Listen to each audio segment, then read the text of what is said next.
Welcome everyone to this first class on Python scripting certification training. So let's move forward and we'll see how the course is structured. So this is the course outline, guys. We'll begin by understanding what exactly Python is and what is scripting, what is the difference between scripting and programming. So that will be our first module.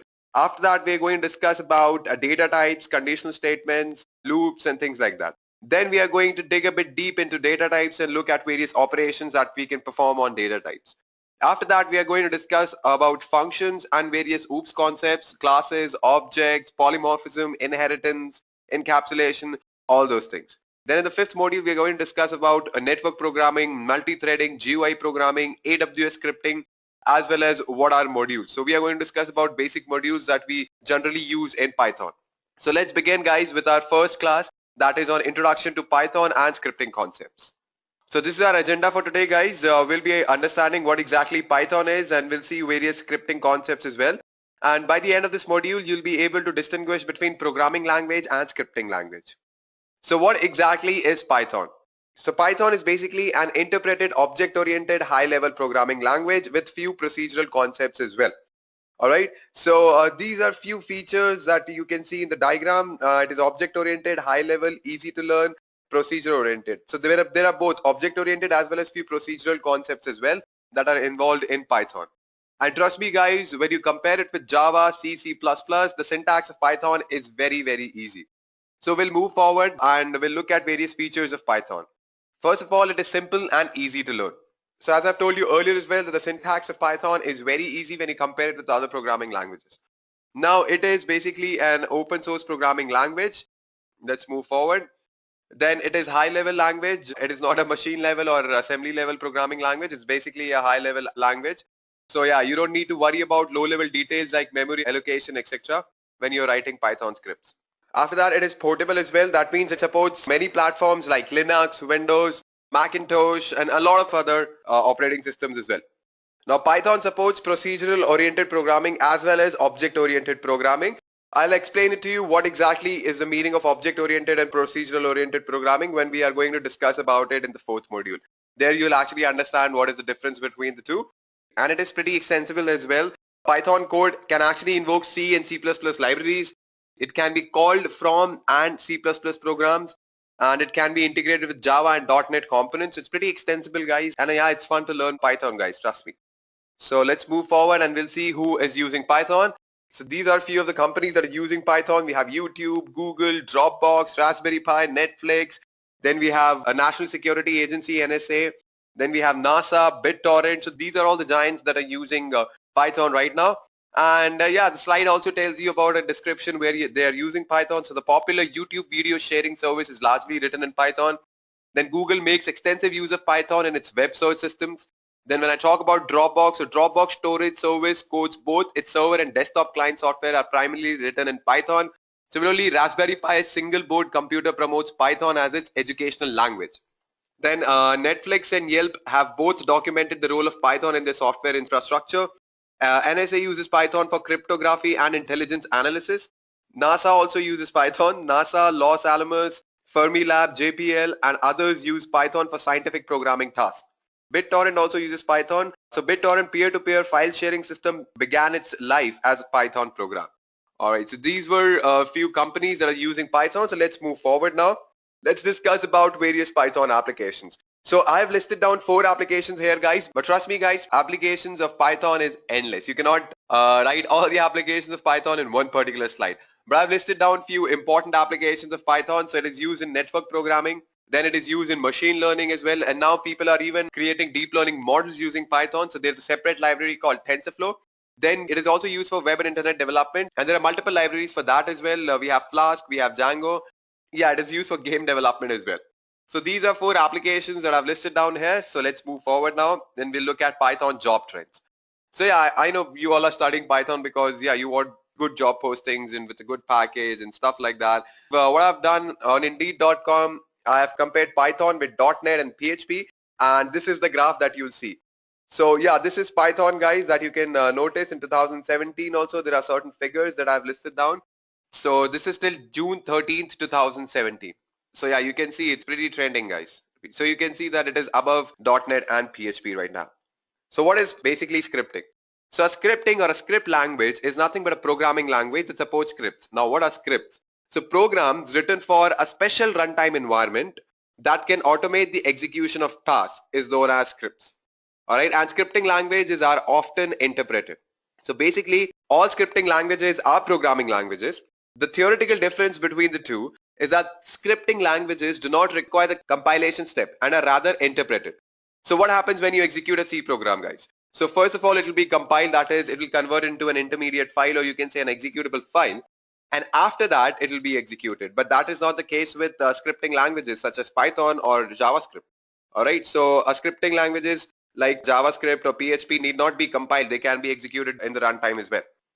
Now there's one very interesting point that I want you guys to note is that while classifying a language as scripting language or programming language, the environment on which it would execute must be taken into consideration. I'll tell you why. It is very important to know that we can, design an interpreter for C language as well, and we can use it as a scripting language. And at the same time, we can design a compiler for JavaScript and use it as programming language. All right, I can give you an example as well. So example of this is V8, the JavaScript engine of Google Chrome, which compiles the JavaScript code into machine code rather than interpreting it.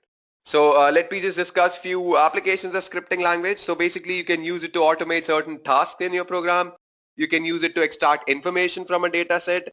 And let me tell you guys, scripting languages are less code intensive as compared to traditional programming languages. So these are a few examples where we can use scripts, although yeah, there are many more examples. So yeah, let's move forward and we'll see Python as a scripting language. So basically we can use Python for writing scripts as well. And many of you know that Python is a programming language, but it can also be used for writing scripts. So in scripting, the code is written in the form of scripts and get executed. Machine will read it and interpret the code, and error checking is done at runtime, unlike programming languages, guys. And once the code is executed, it can be used several times. So you can see from the diagram as well. So we have written the script, then machine will read it and interpret it, and error checking is done at runtime. And then after that you can use it several times, guys. You can use it how much ever times you want. So let's move forward and we'll see how to install Python. So in order to install Python, you need to go to this particular website, that is www.python.org. So I'll open my browser and I'll show you there as well. So when you go to this particular website, www.python.org, over here there's a column called download. So you can go and check all the releases, whatever version that you would like to download. And we can install Python on various operating systems. We have it for Windows, we have it for Mac, we have it for other platforms as well, Linux, Ubuntu, Linux, Unix. So you can go ahead and install on that as well. So if you have Windows system, you can just directly click on Python 3.6.3, which is the latest version. So I'll be using Python 3.5, and there's a documentation in your LMS that tells you how to install Python, and it's very, very easy, guys. Just click on this button. The moment you click it, there'll be a file that will start downloading. You just need to save it, go ahead, and it's pretty self-explanatory. And for other operating systems as well, if you don't have a Windows platform, then you can go for Mac. You can just click on Mac operating system and then you can download it for Mac. Similarly for Linux as well, you can download it from here. So yeah, the installation guide for any operating system will be pretty much similar, right? So this is how you can install Python. And then once you install Python, just open the installer and click on run. When you run it, you can just click on install now, and you need to select a path basically. After that, you can start idle, which is nothing but a Python GUI, and you can start scripting from there as well. But we won't be using idle, we'll be using PyCharm. So I'll tell you about PyCharm, how to install it later in the session. So yeah, once you are done with this, you have installed Python successfully. Now let's talk about interpreter. So basically Python interpreter is a program that reads and executes the code. And this includes the source code as well as pre-compiled code and scripts. All right. And here's an example. So yeah, help for basically if we type this in our CMD, so all the information regarding to the syntax, where can we use this command, will be displayed on your screen. So let's discuss about web frameworks. So yeah, there are a lot of web frameworks available in market right now. We have Node.js, we have Express.js, Rails, and then yeah. So basically in Python we have Django. Yeah, we have Flask as well. So but the most famous one is Django right now. So there are multiple IDs available for you. So you can just go ahead and select any one of them. We will be using PyCharm and I'll tell you why. So before that, let me just tell you how to install PyCharm. You need to go to this particular website, that is www.jetbrains.com/pycharm/download.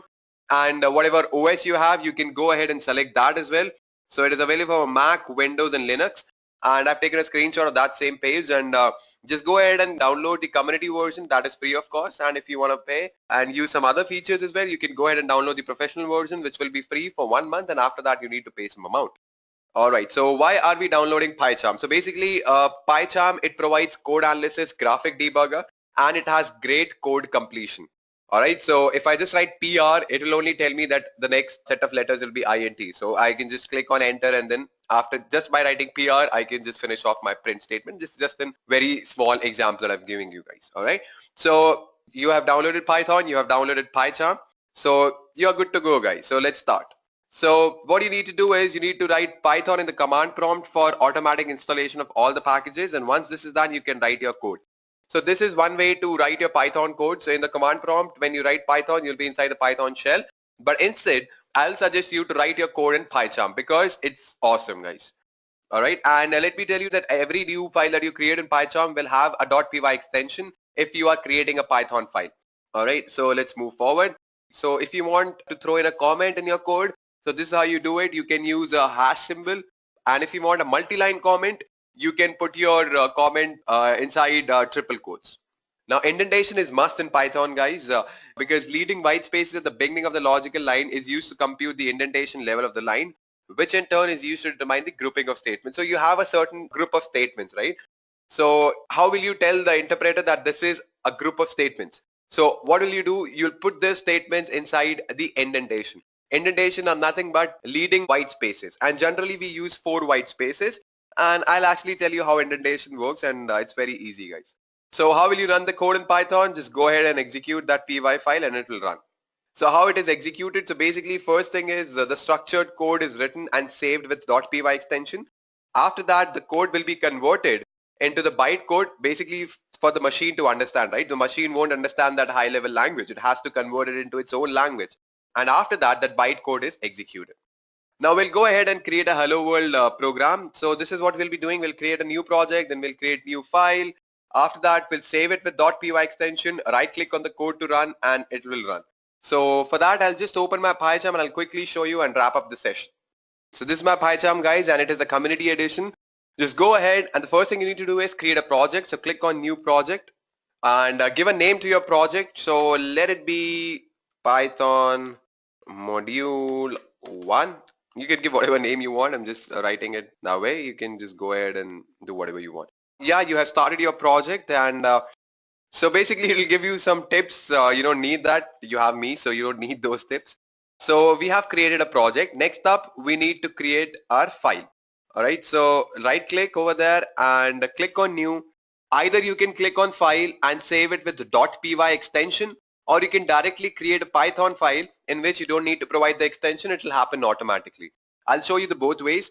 So yeah, when I create a Python file, I'll just write here test, and yeah, it added .py extension automatically. Similarly, if I go ahead and create a file here, over here I need to provide that .py extension. So I'll just write here new .py. So yeah, you can create a Python file both ways. So yeah, just go ahead and create a Python file instead of creating a file and then providing it with .py extension, because that way is easy. So yeah, the first thing that we'll be doing is hello world. Alright, so yeah, if you are coming from any other programming language, so the first thing that you would have learned there is how to print hello world. So the same thing we are going to do here as well. So yeah, just type in here print within quotes hello world. And yeah, there are a few things that I wanted to tell you guys. So whenever you are declaring a string, or whenever you have a set of characters, all right, you have say a name. So you need to make sure that you put that name inside single quotes or inside double quotes. Python cannot differentiate between single quotes and double quotes. I'll tell you later how you declare a string, but just remember guys, if you have a set of characters and you want to print that, for example, hello world, you need to put it inside single quotes or double quotes. I'm putting it inside double quotes. You can go ahead and put it inside single quotes as well. Python cannot differentiate between both, right? So let's go ahead and run this test. So yeah, hello world is here. It's pretty basic guys, but yeah, it's a good example to start with. And let me tell you how to throw in some comments. So I'll just type in here hash first project. Similarly, if I want a multi-line comment, then I need to put it inside triple quotes, and I can write whatever I want here. Python is great. The best language to start with. So I can just go ahead and write more comments as well in the similar fashion, right? So yeah, if I go ahead and execute this, you won't see in my output because these are just comments. So yeah, we have done all these steps, and let me just wrap up the session for you. I'll discuss what is the summary. So let me just give you a quick recap of what all things we have discussed. So in this module, we have learned what exactly Python is, what are the various features of Python. So we saw that, it is very easy to understand, it is extensible, and it can work on various operating systems. That means it's pretty portable. So yeah, all those features we saw. Then we saw how to install various versions of Python on various operating systems. And then we saw what exactly is PyCharm. It is nothing but an IDE for Python that we'll be using in this course. And it's great, guys. And we discussed few features of PyCharm as well. Why are we using only PyCharm, not other IDEs? And then finally, we wrote a Hello World program, guys. So this is it for today's session. So you have assignments in your LMS, so just go ahead and prepare for it. And you can also go on this link and, you can find good set of information to begin with. And yeah, just make sure you finish your assignment before you come for the next class. And remember, guys, if you want to learn any language, you need to practice it. Download Python, download PyCharm, just play around with it. And yeah, that's the best way to learn it. Thank you, guys, and have a great day.